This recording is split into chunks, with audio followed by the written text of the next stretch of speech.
Hey, next week is Father's Day, and we love to make a big deal out of Father's Day around here. It would be a perfect week for you to invite friends, family, or neighbors. And it's also really timely for the lesson we're in right now, because last week we talked about holiness, living differently, and talking about submission, submitting to those authorities. Sometimes the authority can be God's man without being a godly man. And so we want to pick up with that topic of submission. And last week we talked about submitting to government, and clearly Peter's government was godless, but he submitted to them so that they would have the best opportunity of seeing Jesus in us through our submission. This week, and this is tough for a lot of people, this is tough. We're talking about wives submitting to husbands. So we're just going to dive right in. I'm going to ask you to read 1 Peter 3, 1 through 7, and answer this question. Why do you think this is such a difficult passage to apply for so many people, both men and women?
Once again, we don't submit because authorities are godly, but because they are God's authorities.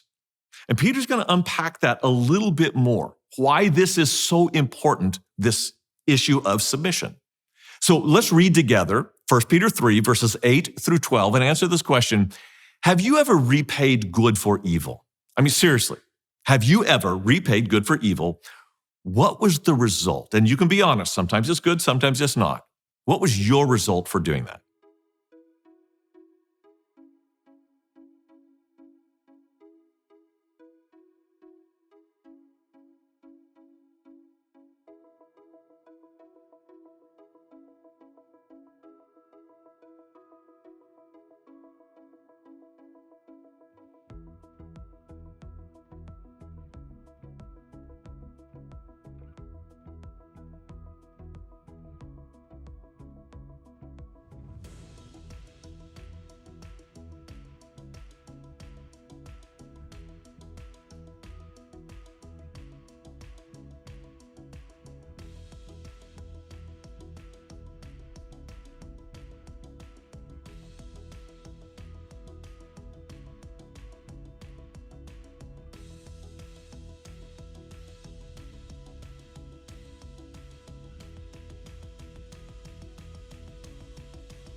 Okay, I'm going to geek out on you for just a little bit. Is that okay?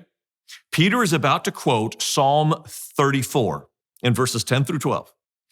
And I want to introduce you to this practice that I think is really healthy when you're reading the Bible and it quotes the Old Testament in the New Testament.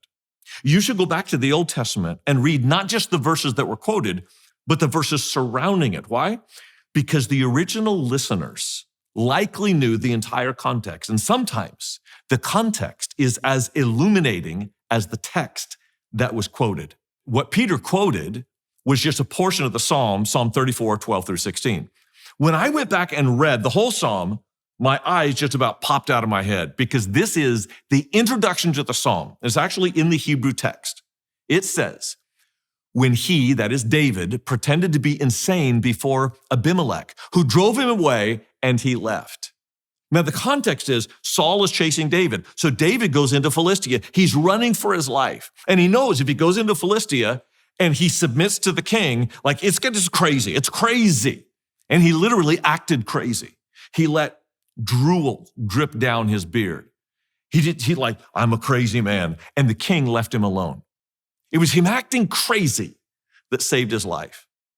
And Peter subtly is saying, look, I'm asking wives to submit to husbands, for you to submit to your employer, for you to submit to the government. Look, I know, it's crazy, but it will save your life and it will save the life of the other person. Listen to how this psalm ends. The conclusion is this: evil will slay the wicked. The foes of the righteous will be condemned. The Lord will rescue his servants. No one who takes refuge in him will be condemned. I want to unpack two things about that. Righteousness is always vindicated. I've never seen it not be eventually.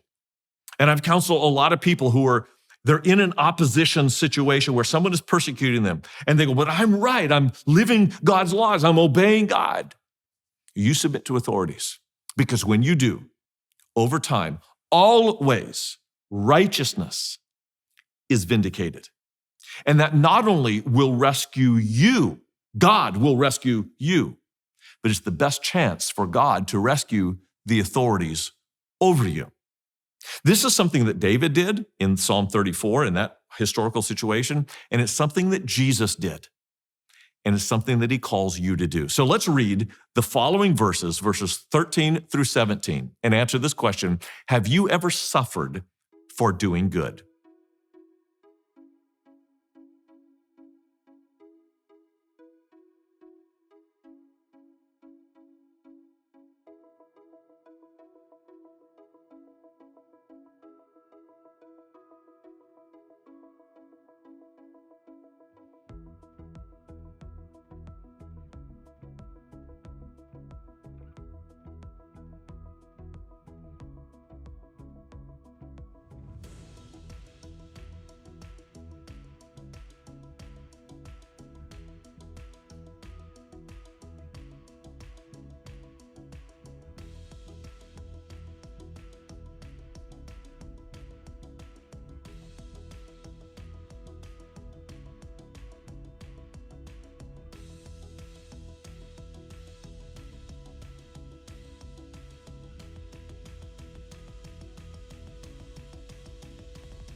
This leads us to verse 19 through 22.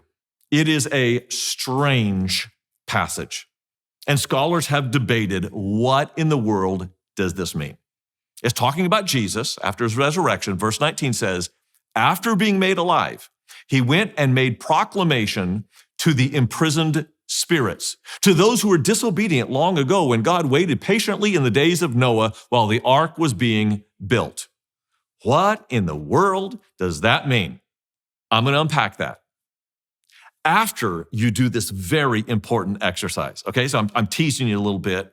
Wait for the explanation of when did Jesus preach to those in prison. Here's what we really need to get out of this. And this is the challenge, to share your story. We read in verse 14, always be prepared to give an answer to everyone who asks you to give the reason for the hope that you have. Are you ready? Are you? Like right now, on an elevator, at the grocery store, at the dinner table with non-Christian family members, could you give a reason for the hope that is in you?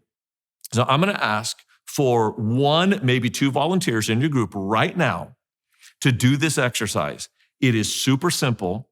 In fact, your coach can share with you a link to the CCV mobile app or website that will give extensive training on how to share your story. I'm going to summarize it here in about 30 seconds. Your story should have 3 parts, whether it's 5 minutes or 50 minutes or 5 hours. Let's work on the 5-minute version here, okay? Your story should have 3 parts. What was life like before Christ? But then and now. Before Christ, here's what my life was honestly like. There can be some good in it, but there's also some struggles, right? But then, how did you meet Jesus? And what difference did he make in your life? And now, Look at my life now compared to what it was then.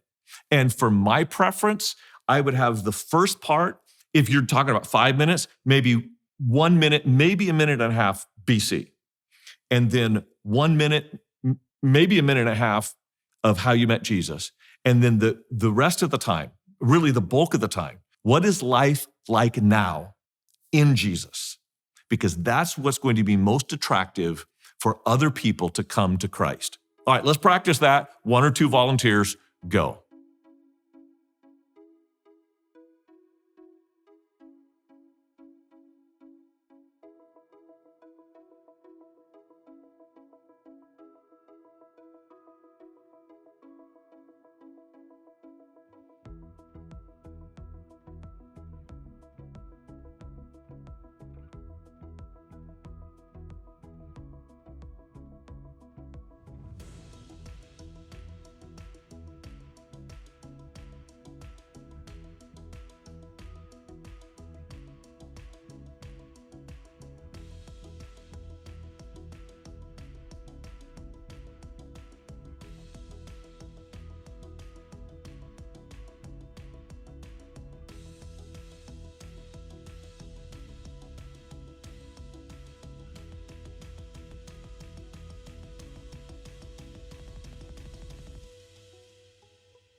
Okay, I promised you that I would unpack this idea of Jesus preaching to those in prison from the days of Noah. There are three primary views. I'm going to give you all three and then tell you which one I think might be right. First, Jesus, through Noah, like embodied through Noah, preached to the sinners of his day. They were trapped in sin, and Noah represented Jesus, or maybe Jesus even spoke through him, preached to sinners, and they died in the flood. I don't like that option. Number two, Jesus went to hell Between the crucifixion and resurrection, for those 3 days, he went to hell and offered a message of salvation to the souls who died in the flood. So he's going back to those people who died in the flood and saying, hey, I just died for you. Would you like to receive me? And they had a chance to be saved. The problem with that is there's no promise like that in the Bible. In fact, Hebrews says it's appointed a man to die once and then comes the judgment. So I really don't like that. Here's the option I think is most likely. Jesus justified God's judgment and justice by announcing his atoning death on the cross and thus magnified the sinfulness of those condemned to hell. Not just those in Noah's day, but for all time who rejected God's plan, who rejected God's prophets, who rejected God's Son. In hell, they hear the righteousness of God and they now have no more excuse, no more accusation, because listen, God gave his Son to die for our sins. Rejecting that is a more serious thing than we have ever imagined. Now, let me tell you why Peter finishes with this. The opportunity for you and me, you might say, well, I don't like that. I don't like that God is demonstrating his righteousness and people go to hell. I don't like that. Okay? Then do something about it. Because 1 Peter 3:20, the second half of 20 through 22 says, in it, only a few people, 8 in all, were saved through water. And this water symbolizes baptism that now saves you also. Not the removal of dirt from the body, but the pledge of a clear conscience towards God. It saves you by the resurrection of Jesus Christ, who has gone into heaven and is at the right hand with angels, authorities, and powers in submission to him. That's why it's so important for you to share your faith. So let's not get caught up in the doctrine of Jesus going and preaching to those in prison.